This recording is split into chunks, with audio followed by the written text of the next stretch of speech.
नरेंद्र मोदी, नरेंद्र मोदी, नरेंद्र मोदी।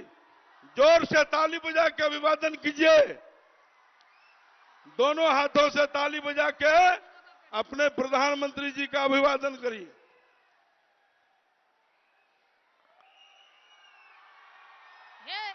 राजपथ को कर्तव्य पथ में परिणत करने वाले हे महानायक लोकनायक, आपका बाबा सुंदरनाथ धाम, मां खड़गेश्वरी, रेणु की महिला आंचल एवं प्रतिपरी कथा की पृष्ठभूमि पर आपका आगमन हम अररिया लोकसभा के समस्त जनता का आपका मिलकर हार्दिक अभिनंदन करते हैं।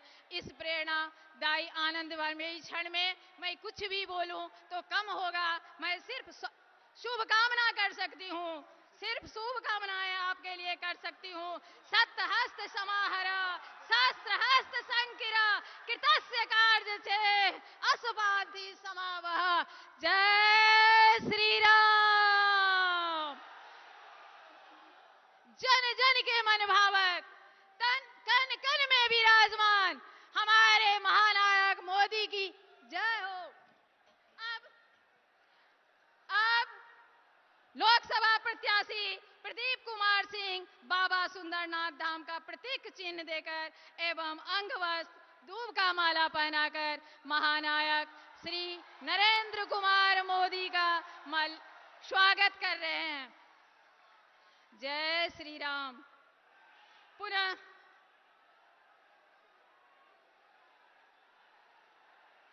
जय भाजपा, जय भाजपा। अब की बार अब हमारी पूर्व विधायिका देवयंती यादव, चांदनी देवी, बीणा देवी, रानी यादव बाबा पशुपतिनाथ का प्रतीक चिन्ह उपहार में प्रदान कर रही हैं। जय श्री राम, जय श्री राम। सभी महिलाएं हमारे प्रधानमंत्री को अपना उपहार प्रदान कर रही हैं। नारी बंधन अब पंडित अजय झा भगवान परशुराम का तस्वीर उनको भेंट स्वरूप प्रदान कर रहे हैं। विधायक जी विजय मंडल, विद्यासागर केसरी, जयप्रकाश यादव, अचमित ऋषिदेव, महर्षि मेही सत्संग सुधा सागर पुस्तक भेंट कर रहे हैं। मोदी सरकार भेदभाव की बाधा तोड़े, वैर दोष के गीत को छोड़े, जाति धर्म से ऊपर उठकर आओ मिलकर युग को मोड़े का नारा देते हुए सबका साथ, सबका विकास, सबका प्रयास का बोले मूल मंत्र लेकर सुशासन का परिचय देने वाले हमारे नरेंद्र मोदी प्रधानमंत्री आपके सामने हैं। आपके दिल की आवाज सुनने के लिए, आपके मन की बात को सुनने के लिए आपके सामने है।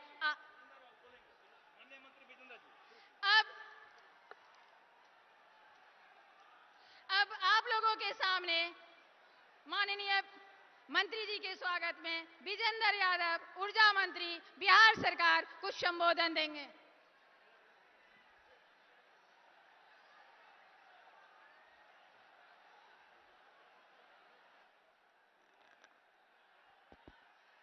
आदरणीय प्रधानमंत्री जी, धनेश्वर नाथ रेणु की इस धरती पर आपका स्वागत करते हुए हम तमाम लोगों को अपार हर्ष हो रहा है। 2-3 बात केवल आपके सामने मैं इस इलाके का रख करके अपनी बात खत्म करूंगा। महोदय, आपने हाल ही में महान कृषि वैज्ञानिक स्वामीनाथन जी को देश रत्न की उपाधि दिया है। स्वामीनाथन साहब की एक रिपोर्ट का मैं जिक्र करना चाहता हूं। एक कमेटी भारत सरकार ने बनाया था, फूड सिक्योरिटी एक्ट, अनाज कहां से आएगा। उन्होंने लिखा उसमें कि प्रथम कृषि रोड मैप जो बना था 60 के दशक में, वेस्टर्न यूपी, पंजाब और हरियाणा उसको घोषित किया, ईस्टर्न इंडिया मरहूम रहा। अब पानी की कमी के चलते उस इलाके में उपज घट गई है। Second green revolution eastern India से प्रारंभ होना चाहिए और उत्तर बिहार चूंकि हिमालय के बेसिन में है, जिन फसला जमीन केवल दुनिया में उत्तर बिहार में है और हिमालय के बेसिन में रहने से कैनेलियर रिवर 12मासा नदी है, जब गर्मी फबती है तो अन्य नदियां सूख जाती है। उत्तर बिहार की नदियां बर्फ से पिघलने से पानियों से भर जाती है, हल्की भी वर्षा होने पर बाढ़ आ जाती है। इसलिए सेकेंड ग्रीन रिवोल्यूशन का न्यूक्लियस उत्तर बिहार को बनाना चाहिए। इसी से संबंधित एक कोसी मेची लिंक परियोजना 7,300 करोड़ की आपके भारत सरकार के पास आपके कृपा और आपके आशीर्वाद के लिए भेजने का काम किया गया है। अगर ये हो जाता है तो इस इलाके में मक्का की उपज और बढ़ेगी, गेहूं की उपज और बढ़ेगी। इसके साथ ही एक बात, सिल्लीगुड़ी गोरखपुर 6 लेन एक्सप्रेस हाईवे उत्तर बिहार और बॉर्डर सिक्योरिटी के लिए अत्यंत ही सौभाग्य का विषय होगा। इतना ही अनुरोध और प्रार्थना के साथ बहुत बहुत धन्यवाद। धन्यवाद। अब मैं आप लोगों के सामने चिराग पासवान, राष्ट्रीय अध्यक्ष लोक जनशक्ति पार्टी रामविलास को मैं बुलाना चाहूंगी। भारत माता की अब की बार। इस सम्मानित मंच पर मौजूद हम सब के गौरव, हम सब के अभिमान, हमारे भारत के प्रधानमंत्री आदरणीय श्री नरेंद्र मोदी जी मौजूद इस सम्मानित मंच पर अररिया से हमारे एनडीए के प्रत्याशी भाई प्रदीप सिंह जी, मौजूद यहां पर सुपौल से हमारे एनडीए के प्रत्याशी आदरणीय दिलकेश्वर कामत जी, मौजूद इस सम्मानित मंच पर तमाम एनडीए के वरिष्ठ नेतागण, मौजूद यहां पर तमाम आदरणीय मंत्रीगण, मौजूद यहां पर तमाम आदरणीय विधायकगण, मौजूद यहां पर भारतीय जनता पार्टी, जनता दल यूनाइटेड, लोक जनशक्ति पार्टी रामविलास, हिंदुस्तानी अवाम मोर्चा, राष्ट्रीय लोक मोर्चा के तमाम मजबूत पदाधिकारी साथी, तमाम मजबूत कार्यकर्ता साथी, प्रेस मीडिया के तमाम पत्रकार साथी, आदरणीय बुजुर्गों, माताओं, बहनों, मेरे तमाम नौजवान युवा साथियों, सबसे पहले आप सबको चिराग पासवान का प्रणाम। साथियों, आज जब दूसरे चरण का मतदान हो रहा है, आप लोगों को कुछ कहने बताने की जरूरत नहीं है। आप सबने मन बना लिया है और जनता आज की तारीख में हम नेताओं से कई आगे है। जो विश्वास प्रधानमंत्री जी ने पिछले 10 सालों में अपने कार्यों से अर्जित किया है, जिसको हम सब प्यार से मोदी की गारंटी कहते हैं, वो विश्वास इतना ज्यादा है कि आज किसी को ये बताने की जरूरत नहीं है कि एनडीए के किस प्रत्याशी के प्रति आप मतदान करें, किसको आप जिताएं, क्योंकि ये मन आप लोग बना चुके हैं। कारण है इसके पीछे, कारण है जिस तरीके से हमारे प्रधानमंत्री जी ने एक के बाद एक देश में गरीब कल्याण की योजना लेकर आए, जिसने भारत की ना सिर्फ अर्थव्यवस्था को मजबूत करने का काम किया, बल्कि बुनियादी जरूरतों तक, महिलाओं के शौचालय तक की चिंता प्रधानमंत्री जी ने करने का काम किया। एक तरफ जहां हमारा एनडीए गठबंधन विकास के मुद्दे पर हर रोज आगे बढ़ने का काम कर रहा है, प्रधानमंत्री जी ने हम सबको लक्ष्य दिया कि 2047 तक हम लोगों को भारत को एक विकसित देश बनाना है। भारत विकसित देश तब बनेगा जब भारत का हर राज्य विकसित बनेगा, जब हमारा हर एक जिला विकसित बनेगा, हमारा हर एक प्रखंड विकसित बनेगा, हमारी हर एक पंचायत, हमारा हर एक गांव विकसित बनेगा। यह लक्ष्य प्रधानमंत्री जी का 2047 तक का है। पर ठीक इसके विपरीत विपक्षी दलों का जो गठबंधन है, वो भ्रम फैलाने का प्रयास करता है, संविधान को लेकर, आरक्षण को लेकर, लोकतंत्र की हत्या को लेकर। ये एक ऐसा विपक्ष है जो पूर्णतः मुद्दाहीन है। इनके पास कोई उठाने के लिए मुद्दा नहीं है, तो डराने की राजनीति की जाती है कि संविधान को समाप्त कर दिया जाएगा, आरक्षण को समाप्त कर दिया जाएगा। आज प्रधानमंत्री जी के इस मन से, प्रधानमंत्री जी के सामने, प्रधानमंत्री जी के ही शब्दों को दोहराते हुए आप लोगों को विश्वास दिलाना चाहता हूं कि जब तक हमारे देश के प्रधानमंत्री आदरणीय नरेंद्र मोदी जी हैं, तब तक ना देश में संविधान को कोई खतरा है, ना आरक्षण को कोई खतरा है। और आज इस मंच से मैं मेरे नेता, मेरे पिता आदरणीय रामविलास पासवान जी के संघर्षों की कसम खाकर आप लोगों को विश्वास दिलाता हूं कि जब तक चिराग पासवान जीवित है, ना आरक्षण पर, ना संविधान पर कभी कोई खतरा था, ना भविष्य में कभी कोई खतरा आएगा। ये वादा आप लोगों से करके जाता हूं। पर साथियों, ये समझने की जरूरत हम लोगों को भी है। ये वो लोग हैं जो लोकतंत्र की हत्या की बात करते हैं, जिन्होंने सन 75 में आपातकाल लागू कर सही मायनों में लोकतंत्र की हत्या करने का काम किया था।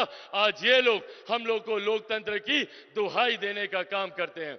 हकीकत है, जिन्होंने अपनी अपनी व्यक्तिगत महत्वाकांक्षाओं के लिए अपने सिद्धांतों से समझौता किया। ये जयप्रकाश नारायण जी की धरती है। बिहार उनके सिद्धांतों पे चलने वाला प्रदेश है। उस वक्त की पीढ़ी ने एकजुट होकर, एकत्रित होकर जयप्रकाश जी का समर्थन करने का काम किया। और कई उनके अनुयायी हैं जो अपने आप को उनका अनुयायी बताते नहीं थकते, पर आज उसी कांग्रेस की गोद में बैठे हुए हैं जिसके लिए जयप्रकाश जी ने कांग्रेस को सत्ता से बाहर उखाड़ फेंकने के लिए संपूर्ण क्रांति का नारा देने का काम किया था। आज ये लोग उन्हीं के साथ मिलकर गठबंधन में बैठे हैं। साथियों, अब ये हम लोग को चुनना है। क्या हम लोग को गाली देने वाली सरकार को चुनना है या आपको सम्मान देने वाली सरकार को? एक तरफ वही राजद है जिन्होंने 90 के दशक में मां, बहन, बेटियों का घर से बाहर निकलना बंद कर दिया था। आज वही लोग मां, बहन, बेटियों को खुलेआम गाली देने का काम करते हैं। ऐसे में अब ये जिम्मेदारी हम लोगों की है कि एक तरफ प्रधानमंत्री हैं जिन्होंने महिलाओं के सम्मान की रक्षा के लिए उनको शौचालय बनाकर दिए, जहां पर बुजुर्गों के सम्मान की रक्षा के लिए आयुष्मान योजना का निर्माण किया, तो वहीं दूसरी तरफ ये लोग हैं जो दिन दहाड़े मां, बहन, बेटियों को गाली देने का काम करते हैं, उनको अपमानित करने का काम करते हैं। एक बार फिर से मैं आप सबसे यह आह्वान करूंगा, जरूरी है देश की मजबूती के लिए, देश की सुरक्षा के लिए, महिलाओं के सम्मान के लिए, बुजुर्गों के अधिकार के लिए और युवाओं के भविष्य के लिए, किसान और मजदूरों के हक के लिए कि एक बार फिर से हमारे प्रधानमंत्री तीसरी बार देश के प्रधानमंत्री बने। और हम तमाम प्रत्याशी उन्हीं के सेना के सदस्य हैं जो हम मिलकर हमारे प्रधानमंत्री जी के लक्ष्य 400 पार को हम लोग पूरा करेंगे, जिसमें बिहार की 40 सीटों का महत्वपूर्ण योगदान रहेगा। सब लोग तैयार है ना? एक बार दोनों हाथ उठाकर जोरदार ताली से हमारे प्रधानमंत्री जी को अपना विश्वास दें। जोरदार ताली बजाकर। एनडीए गठबंधन जिंदाबाद, एनडीए गठबंधन जिंदाबाद, आदरणीय प्रधानमंत्री नरेंद्र मोदी जिंदाबाद, आदरणीय प्रधानमंत्री नरेंद्र मोदी जी जिंदाबाद। बहुत बहुत धन्यवाद साथियों। जय हिंद, जय बिहार। भारत माता की जय। अब मैं जन जन के मनभावन माननीय प्रधानमंत्री नरेंद्र मोदी जी को आग्रह करूंगी, नमन करूंगी कि वो अपने मुखार बिंदु से हम लोगों को कुछ संबोधित करें।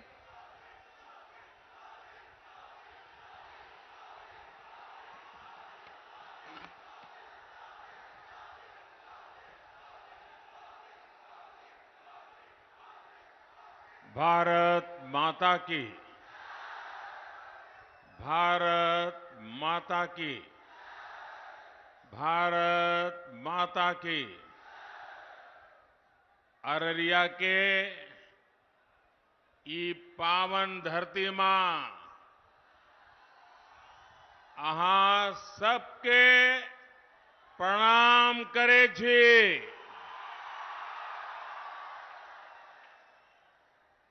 अररिया फणीश्वर नाथुरायण जी की भूमि है और जब जब भी मुझे यहां आपके बीच आने का अवसर मिला है, हर बार बाबा मदनेश्वर और मां काली की कृपा और जनता जनार्दन आपका भरपूर आशीर्वाद मिला है। आज भी अररिया और सुपौल का ये स्नेह मेरे लिए बहुत बड़ी ऊर्जा है, बहुत बड़ी शक्ति है। मैं आपको विश्वास दिलाता हूं, आपके इस कर्ज को उतारने के लिए मैं और ज्यादा मेहनत करूंगा और तीसरे कार्यकाल में आपके हित में, देश के हित में और ज्यादा बड़े फैसले देश लेने वाला है। साथियों, मैं हिंदुस्तान के कोने कोने में इन दिनों जनता जनार्दन के आशीर्वाद मांगने के लिए जा रहा हूं और देश के कोने में जहां जहां गया, शहर हो, गांव हो, पुरुष हो, स्त्री हो, युवा हो, युवती हो, पूरे देश एक ही बात कह रहा है, फिर एक बार, फिर एक बार, फिर एक बार।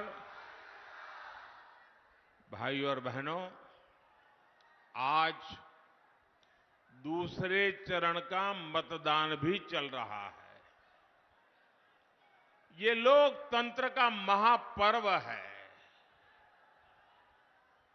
मेरे सभी मतदाताओं से, विशेषकर युवा वोटर से अपील है कि ज्यादा से ज्यादा संख्या में वोट डालने के लिए जाएं।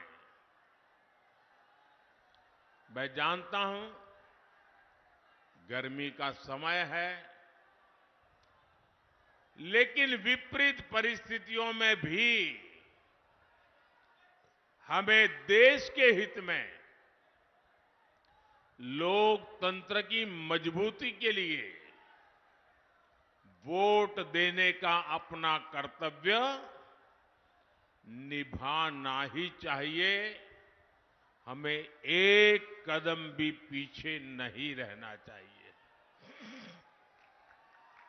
और मेरा तो आपसे भी आग्रह है, जब आपके यहां मतदान का दिवस हो, हर पोलिंग बूथ में यात्रा निकाल करके 20-20, 25-25 लोग गीत गाते गाते, थाली बजाते बजाते, उत्सव मनाते मनाते पोलिंग स्टेशन पर वोट देने के लिए जाना चाहिए। पोलिंग बूथ पर उत्सव का वातावरण होना चाहिए। ये लोकतंत्र है। प्रचार में कितनी ही तू मैं चलती रहे, लेकिन मतदान का दिन पूरे इलाके का उत्सव का दिन होना चाहिए। साथियों, 2024 का ये चुनाव भारत को आर्थिक और सामरिक रूप से शक्तिशाली बनाने के लिए चुनाव है और इसमें बिहार के आप सभी मेरे जागरूक भाई बहनों की बहुत बड़ी भूमिका है। गुलामी के लंबे कालखंड से पहले जब बिहार समृद्ध था, तब भारत एक महाशक्ति था। आज जब भारत दुनिया की तीसरी सबसे बड़ी आर्थिक महाशक्ति बनने के लिए चल पड़ा है, तो बिहार की भी इसमें बहुत बड़ी भूमिका है। बिहार के लोगों की प्रतिभा, यहां के लोगों की बौद्धिकता, यहां के लोगों की परिश्रम की पराकाष्ठा करके दिखाने का जो जज्बा है ना, ऐसा जज्बा कहीं और देखने को नहीं मिलता है।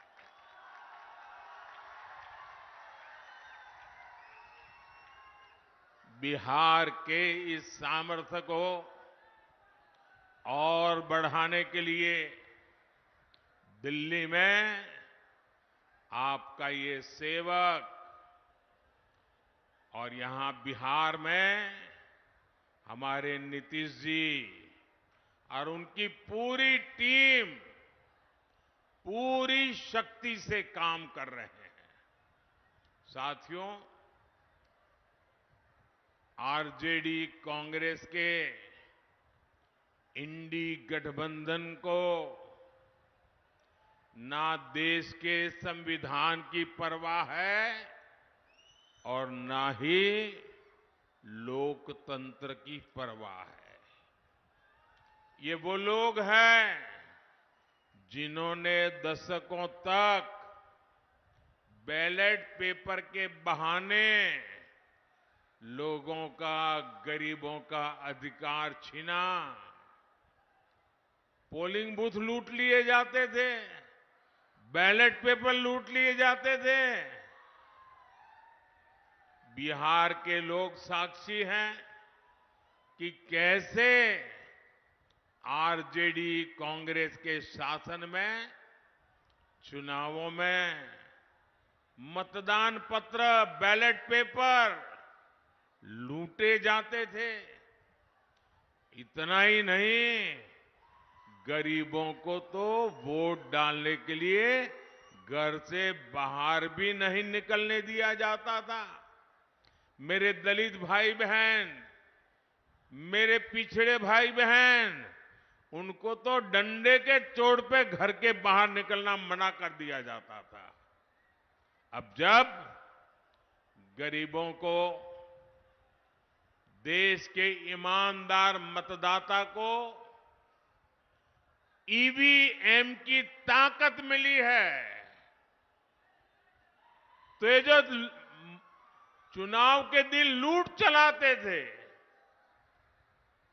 वोट हड़प करने के खेल खेलते थे, इन लोगों से बर्दाश्त नहीं हो रहा था। अभी भी वो परेशान है और इसलिए उनका दिन रात यही काम रहता है, कैसे भी करके ईवीएम हटना चाहिए, ये बटन दबाने वाला खेल बंद होना चाहिए। यही उनका खेल चल रहा है। इंडी गठबंधन के हर नेता ने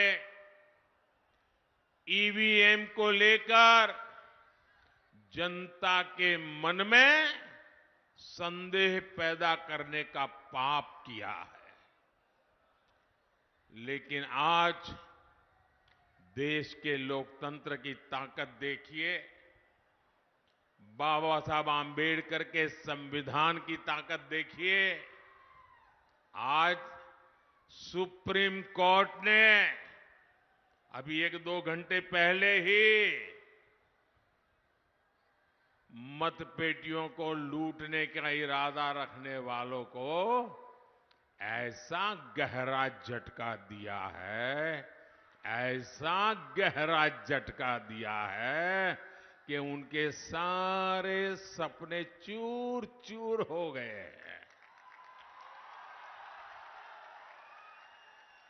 आज उच्च न्यायालय ने, सुप्रीम कोर्ट ने साफ साफ कह दिया है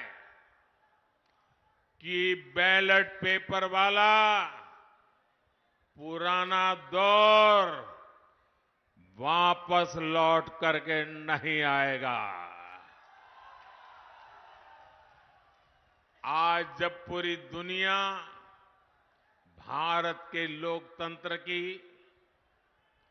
भारत की चुनाव प्रक्रिया की, भारत के चुनावों में टेक्नोलॉजी के उपयोग की वाहवाही करती है, तारीफ करती है, तब ये लोग अपने निजी स्वार्थ के लिए बदनीयत से ईवीएम को बदनाम करने पर लगे पड़े थे। इन्होंने लोकतंत्र के साथ लगातार विश्वासघात करने की कोशिश की है, लेकिन आज इन्हीं लोगों को देश की सर्वोच्च अदालत ने, सुप्रीम कोर्ट ने ऐसा करारा तमाचा मारा है, ऐसा करारा तमाचा मारा है, ये अब मुंह ऊंची करके देख नहीं पाएंगे जी।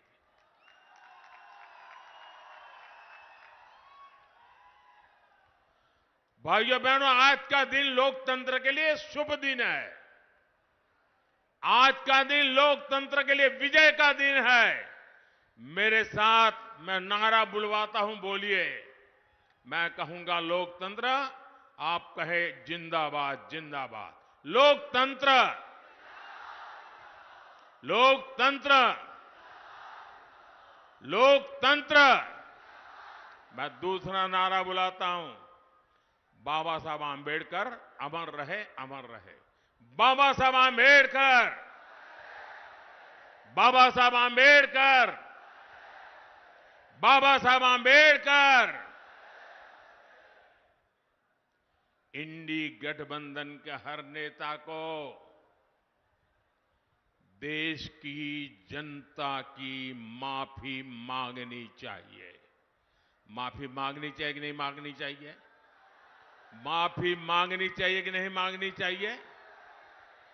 साथियों, आज देश में राजनीति की दो मुख्य धाराएं बन गई हैं। एक धारा बीजेपी और एनडीए की है, जिसका मकसद है देश के लोगों को सशक्त करना,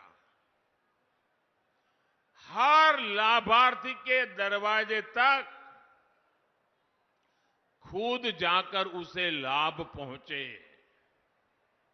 इसके विपरीत एक ऐसी धारा है कांग्रेस और आरजेडी की, इंडी गठबंधन वालों का मकसद है देश के लोगों से छीनना, उन्हें तरसा कर रखना और खुद की तिजोरी भरना।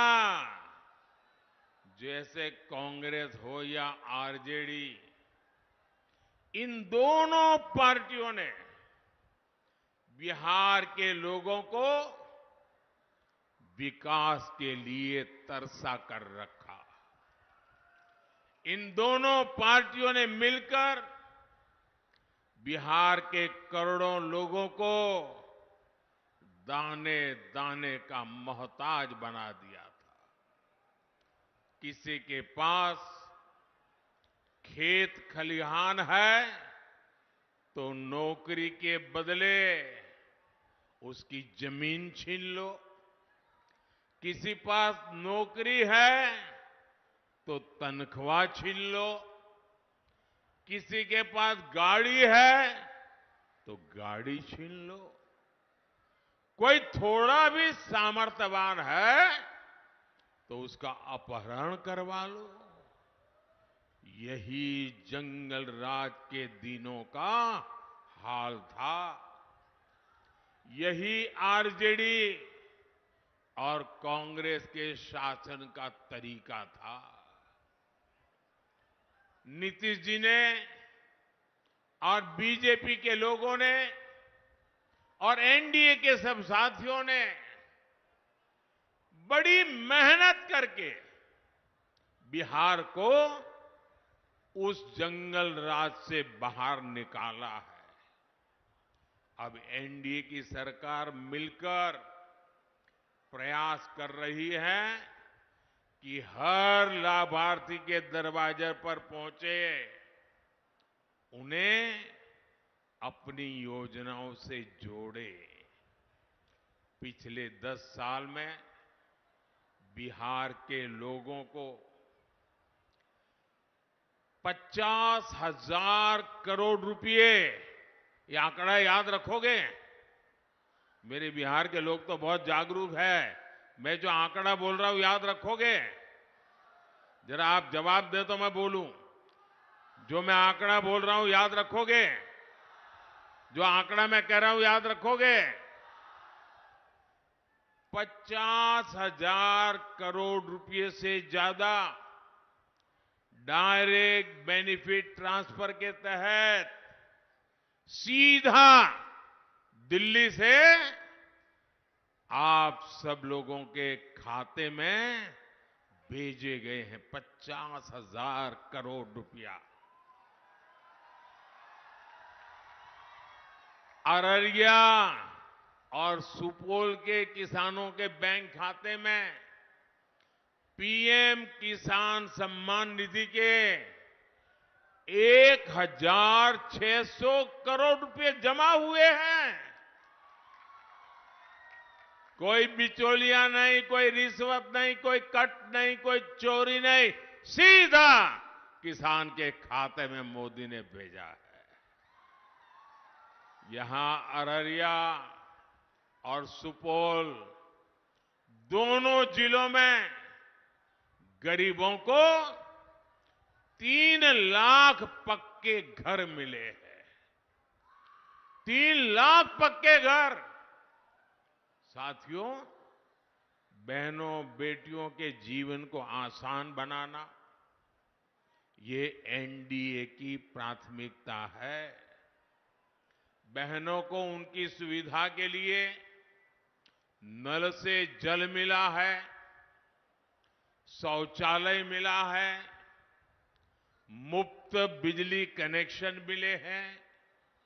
एनडीए सरकार की मुफ्त राशन की योजना ने हमारी माताओं, बहनों, बेटियों की बहुत बड़ी चिंता समाप्त कर दी है।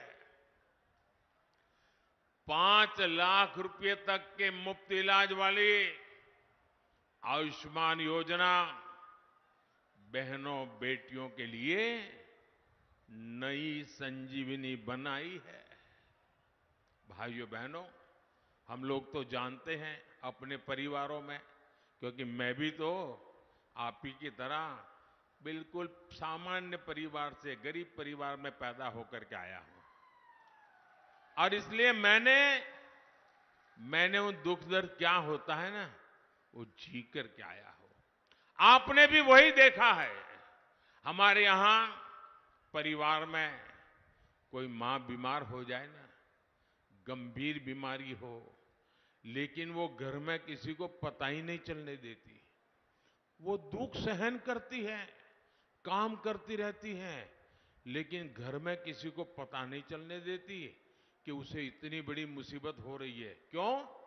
कि मां के मन में विचार रहता है कि अगर बच्चों को, परिवार को पता चल जाएगा कि मुझे बीमारी है, तो वो मुझे अस्पताल ले जाएंगे, बहुत खर्चा होगा, ये बच्चे कर्ज कर देंगे, और मेरे मरने के बाद बच्चों को कर्ज में जीना पड़ेगा। मैं अपने बच्चों को कर्ज नहीं करने दूंगी, मैं बीमारी सहन कर लूंगी, अगर मौत जल्दी आएगा तो स्वीकार कर लूंगी, लेकिन मेरे बच्चों पर मैं कभी भी कर्ज नहीं होने दूंगी। और हमारे देश की माताएं बहनें कितना ही ज्यादा दर्द क्यों न हो, कितनी ही बड़ी बीमारी क्यों न हो, वो सहन करती रहती है। तब मेरे मन में विचार आया कि फिर इस बेटे का दिल्ली में बैठने का क्या मतलब है।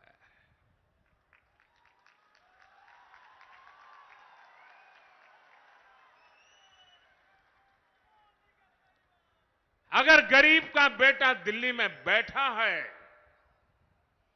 आपका बेटा दिल्ली में बैठा है, तो हर मां मेरी मां है।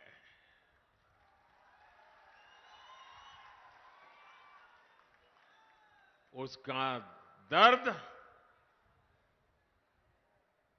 उसके स्वास्थ्य की चिंता दिल्ली में उसका बेटा करेगा और उसका इलाज का पूरा खर्चा ये आपका बेटे करेगा। और अब मैं एक नई योजना आपके पास लेके आया हूं।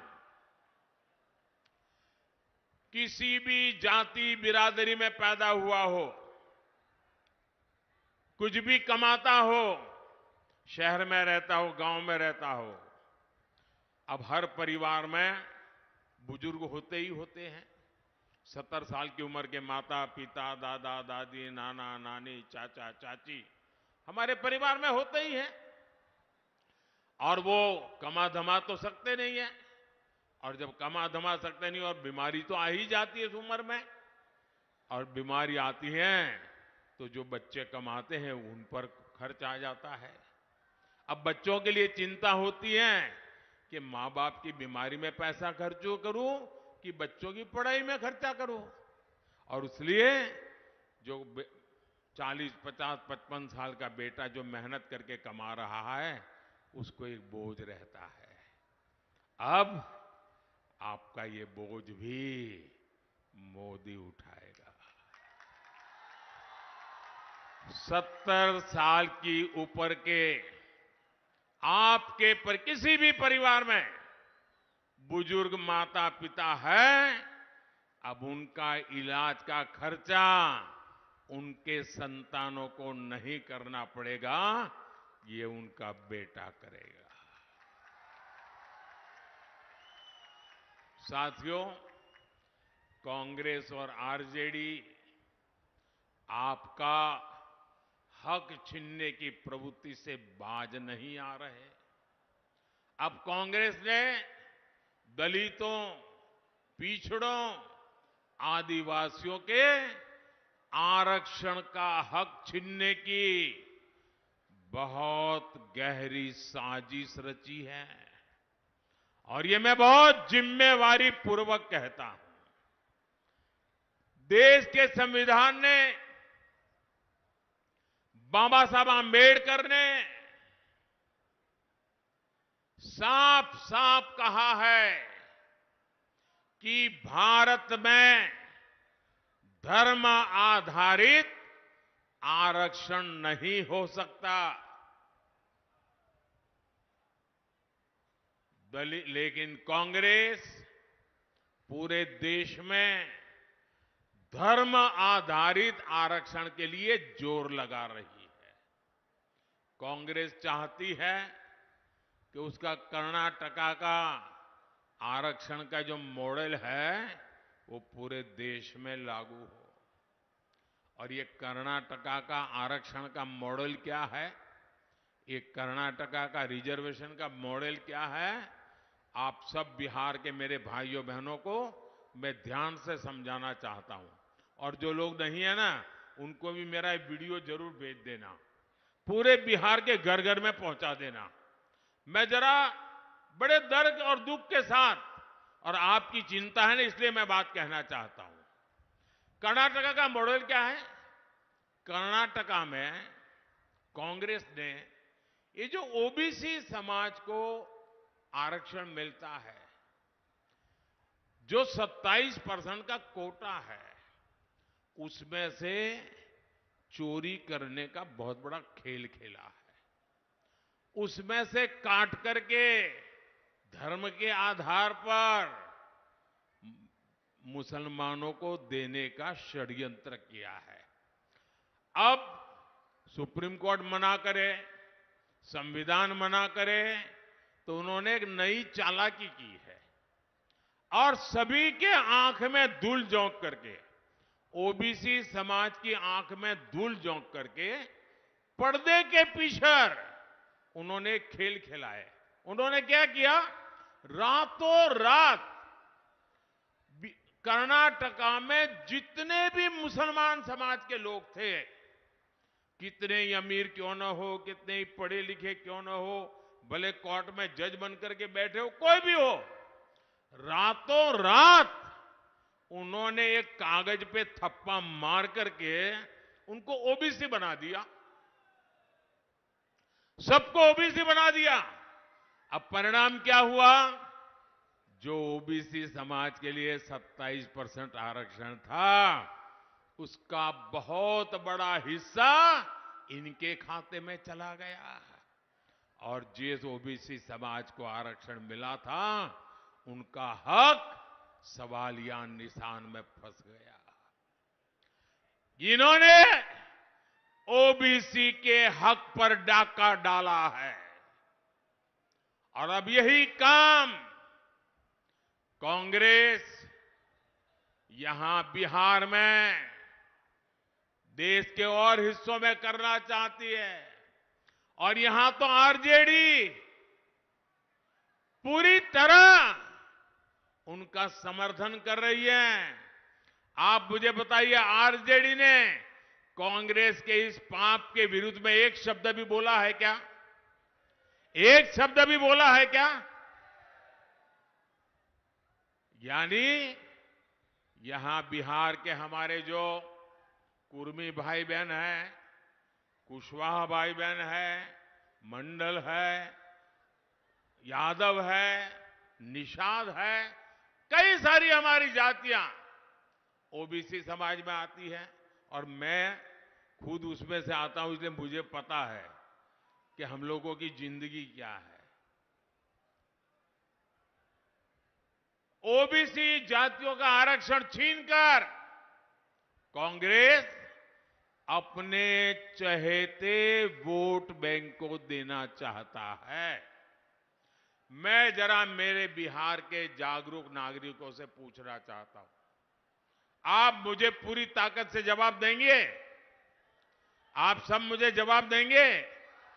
जो पीछे खड़े हैं वो भी जवाब देंगे, जो इधर बैठे हैं वो भी जवाब देंगे, जो इतने दूर से मुझे देख नहीं पा रहे वो भी जवाब देंगे। क्या आप ओबीसी के आरक्षण को लूटने देंगे? क्या आप ओबीसी के आरक्षण पर डाका डालने देंगे? क्या आप अपना हक जाने देंगे? आज इनकी नजर ओबीसी के हक पर है, कल कांग्रेस आरजेडी इसी तरीके से एसटी एससी का हक भी छीनने का पाप करेगी, ये मैं आपको चेताना चाहता हूं।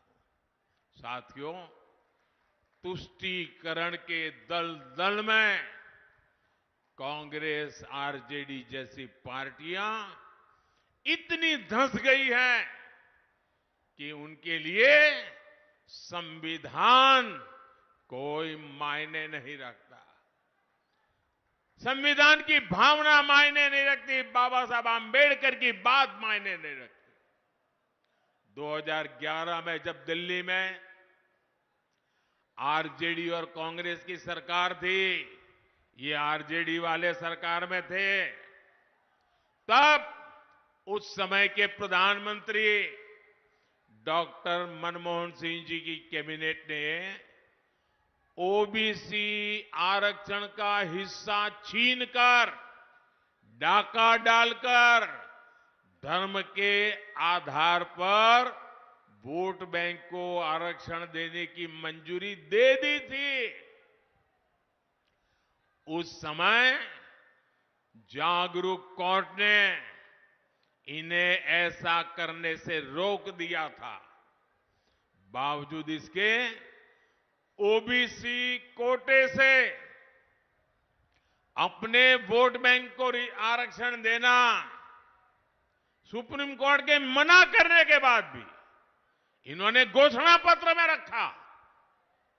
साथियों, जब मैं कांग्रेस द्वारा सिर्फ मुसलमानों को प्राथमिकता दिए जाने की बात करता हूं, इंडी गठबंधन का भेदभावपूर्ण रवैया देश के सामने रखता हूं तो कुछ लोग आग बबूला हो जाते हैं।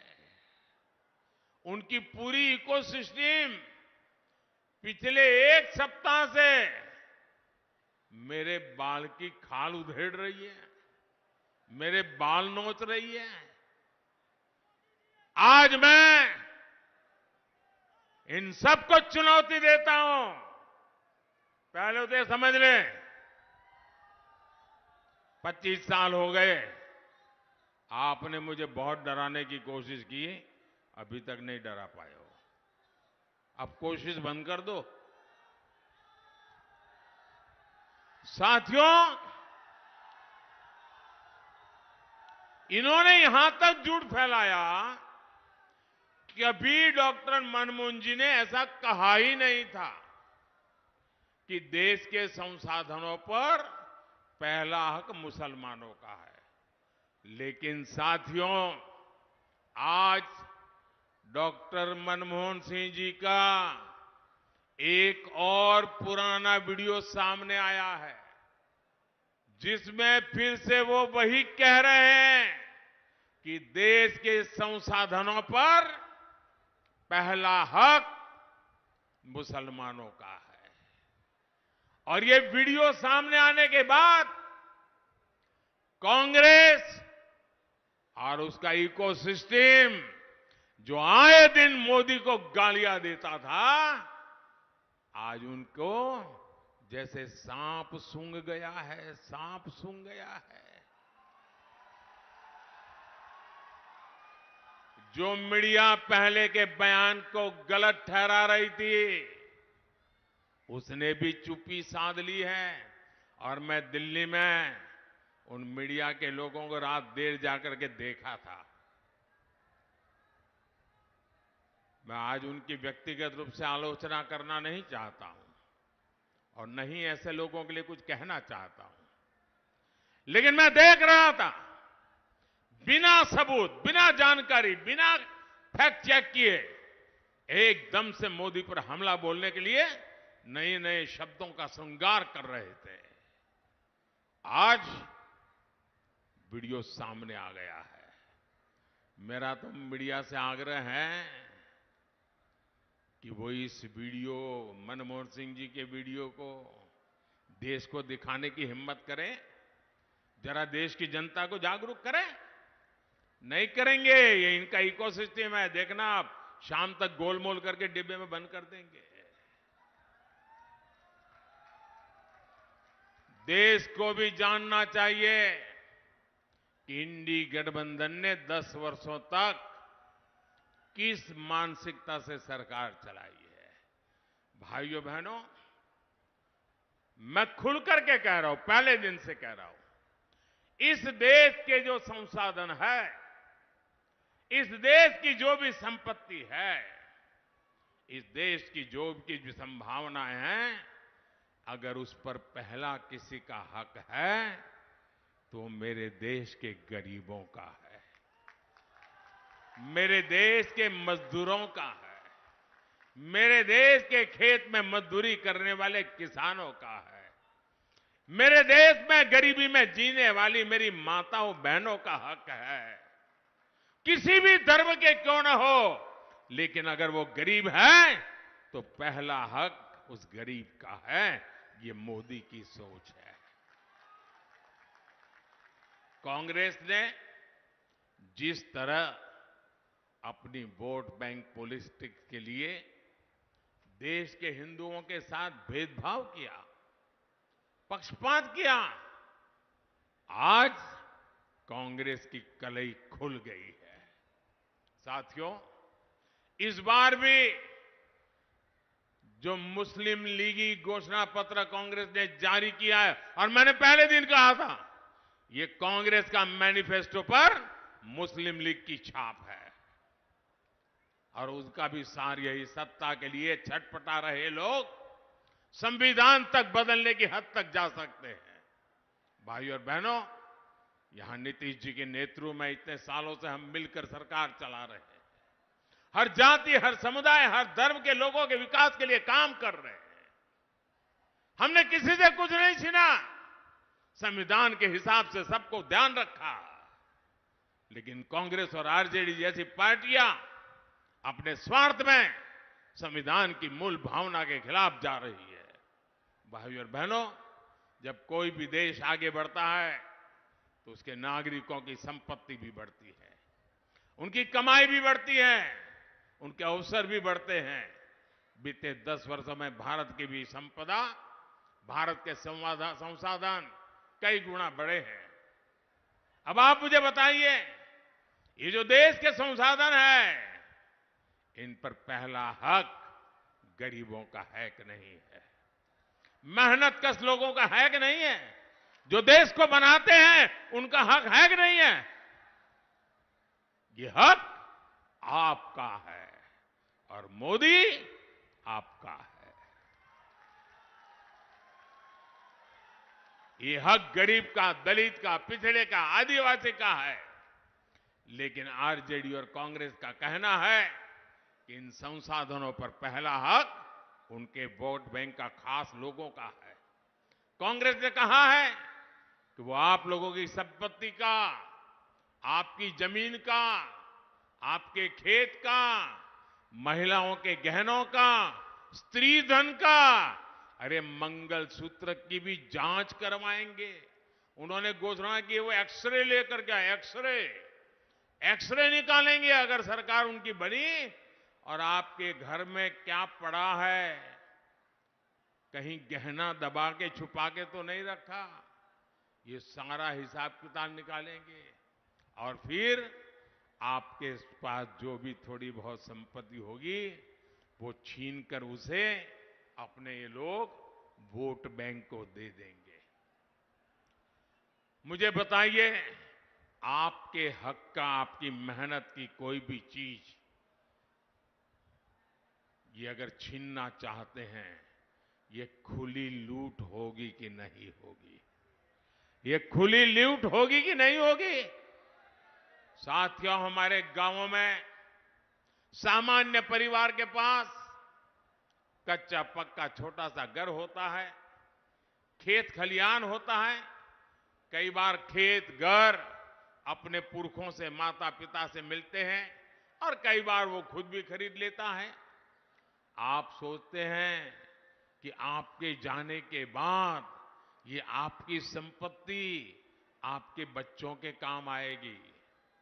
लेकिन कांग्रेस ने एक नई योजना बनाई है कि आपकी संपत्ति को भी आप अपने बच्चों को पूरी नहीं दे पाएंगे। वो कहते हैं 50% से ज्यादा, आधे से अधिक संपत्ति ये कांग्रेस वाले कहते हैं कि आरजेडी वाले उनकी सरकार बनेगी तो जब्त कर लेंगे, सब तक छीन लेंगे। आप अपने बच्चे को जो संपत्ति देना चाहते हैं, आपके गुजर जाने के बाद कांग्रेस उस पर 55% टैक्स लगाना चाहती है। और इसलिए आज देश में एक नया नारा गांव-गांव से सुनाई दे रहा है, हर गरीब के घर से सुनाई दे रहा है और नारा कह रहा है, कांग्रेस की लूट, कांग्रेस की लूट, जिंदगी के साथ भी, जिंदगी के बाद भी।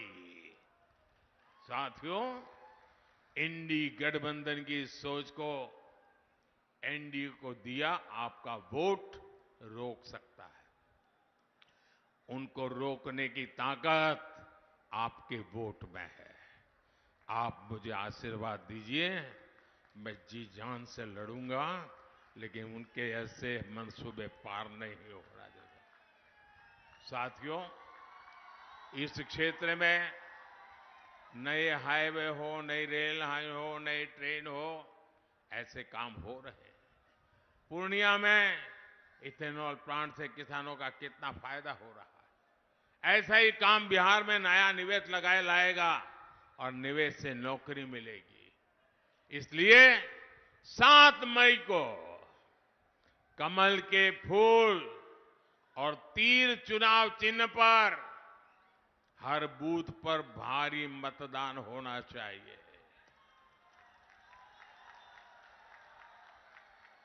अररिया से मेरे साथी भाई प्रदीप कुमार सिंह और सुपौल से हमारे जेडीयू के साथी दिलेश्वर कामेत जी को आप जो वोट देंगे ना, वो वोट सीधा सीधा मोदी को मिलने वाला है।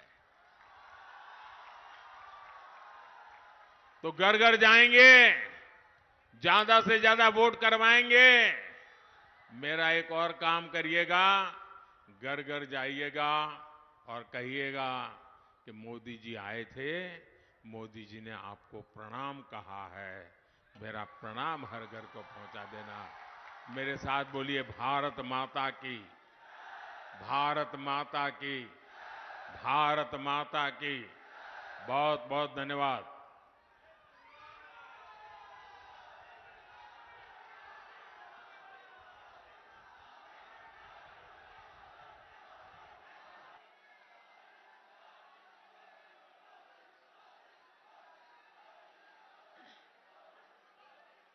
प्रधानमंत्री जिंदाबाद,